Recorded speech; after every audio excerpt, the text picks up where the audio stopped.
Title sponsor ছাড়াই BPL এর দ্বাদশ আসরে যাত্রা শুরু হলেও লাক্কাতুরা দর্শকদের হতাশ হওয়ার সুযোগ দেয়নি সিলেট ও রাজশাহী। সিলেটের দেওয়া 191 রানের লক্ষ্য 8 উইকেট ও 2 বল বাকি থাকতেই তাড়া করেছে রাজশাহী। রাজশাহীর হয়ে প্রথম ম্যাচই শতক হাঁকিয়েছেন নাজমুল হোসেন শান্ত। এর আগে বিপিএল এর প্রথম আসরে উদ্বোধনী ম্যাচই শতক হাঁকানোর কীর্তি করেছিলেন ক্রিস গেইল। 13 বছর পর গেইলকে স্পর্শ করলেন রাজশাহীর অধিনায়ক। এ নিয়ে বিপিএলে 4 বছর পর শতকের দেখা পেয়েছেন এই বাঁহাতি ব্যাটার। বিপিএল এর ইতিহাসে তার এটি দ্বিতীয় শতক।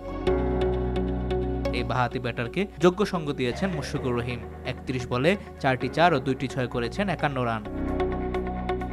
এর আগে টসে জিতে সিলেটকে ব্যাটিংয়ে পাঠায় রাজশাহী। সিলেটের হয়ে সর্বোচ্চ 65 রান করেছেন পারভেজ হোসেন ইমন।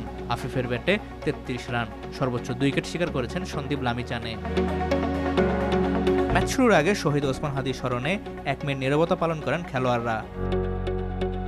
চট্টগ্রামের সরে দাঁড়ানো ও টাইটেল স্পন্সর না থাকা নিয়ে ব্যাখ্যা দিয়েছে বিসিবি। আমাদের লিগ্যাল টিম পুরো জিনিসটা দেখছে, সো ওই সাবজেক্টে আমরা কমেন্ট করছি না। বাট বিসিবি যখন আমরা এখন আমাদের মার্কেটিং টিম থেকে আমরা স্পন্সর দেখি কারা আসে বা কিভাবে কি করানো যায়, লস যেন না হয় সেটা আমরা দেখব। কিন্তু খেলা তো সামনে আগে নিতে হবে। We can not stop at this moment. Nila Majumdar, NTV sports desk.